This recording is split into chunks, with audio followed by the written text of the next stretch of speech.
Okay, so now we're going to go ahead and download the Keylogger code from my GitHub repository. You don't need to register or pay or anything like that. The Keylogger is publicly available under the GPL license. Anyway, this is the URL, and here's the email that I will be using in combination with this Keylogger. Now, you need a legit Gmail address, and you do need to configure the Gmail to be actually accessible by the Keylogger. Testing thingy 18 at gmail.com, and the password is down below. This will be destroyed after I've recorded this, of course. So once again, you need your own Gmail address. So do not use this one. There is no point. This one will be destroyed. You need your own Gmail address that you yourselves have created. Anyway, I don't know. Don't ask me about the name. It was available. So a lot of Gmail names are taken. So let's go ahead and take this. You can retype it. It's fairly short. I already had it open, but let me just go ahead and open it up again. And this is the code. So just go ahead and clone or download and click download zip, save file. Okay, so let's go into the downloads. Desktop downloads, Keylogger master. So right click on it, extract all, extract. Okay, just let's go ahead and close it. So let's go ahead and open up the extracted one, go into it, copy everything that's in it with a Control-C and paste it onto desktop, just like this, files. Now, we're gonna go ahead and open up code blocks. Dun, dun, dun, dun, dun. Go ahead and click on Create New Project, Console Application, next, C++, next, Project Title, Keylogger. The name is arbitrary again. You can name yours whatever you want. Click Next, and then click on Finish. Okay, so now right-click on the project folder, Add Files, and then go to desktop, obviously, and then select all the files. So shift, no, not shift. Click on the file name and then press Control to select them individually. Okay, I got everything except the main, so all the header files. So click Open.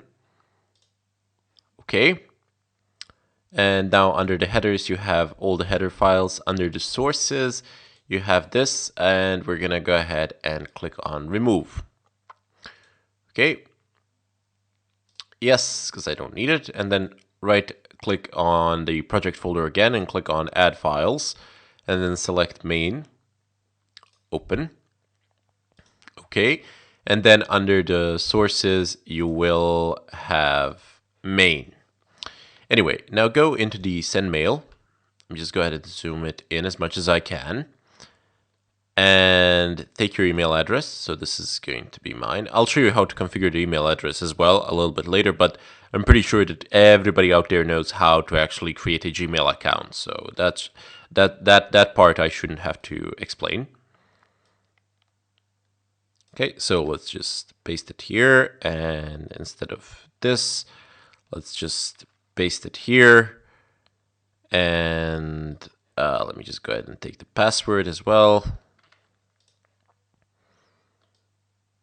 and paste it here.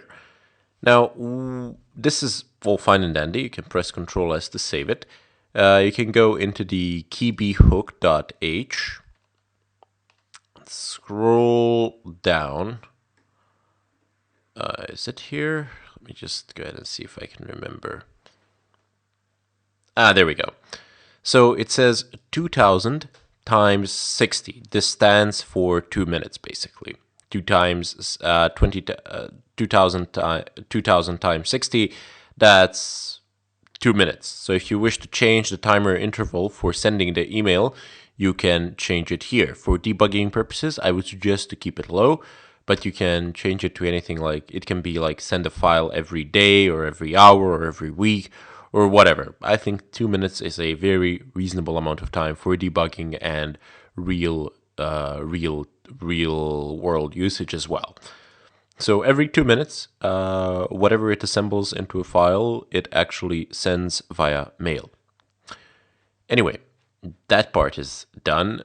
Main CPP is there, so that's all fine. There's no need to change anything else. Now go into settings, go into compiler, and then toggle where it says C++ 11 ISO. Okay, so that's what we want. And now we also need to right-click anywhere here and then click on New Flag. So I'm just going to name this one Windows API.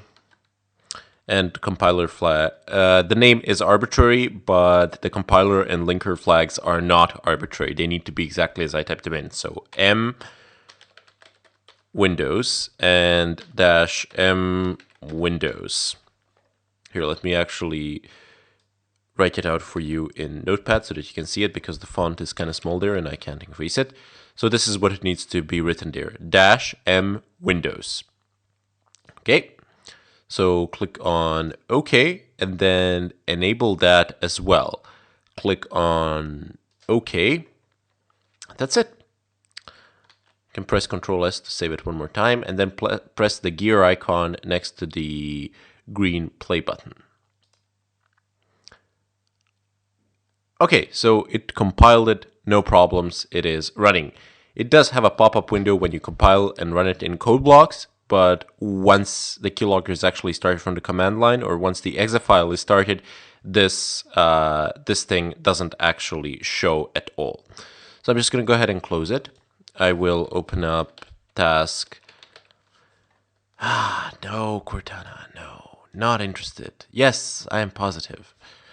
Let's go ahead and type in task manager, because the keylogger is still running in the background if I'm not mistaken.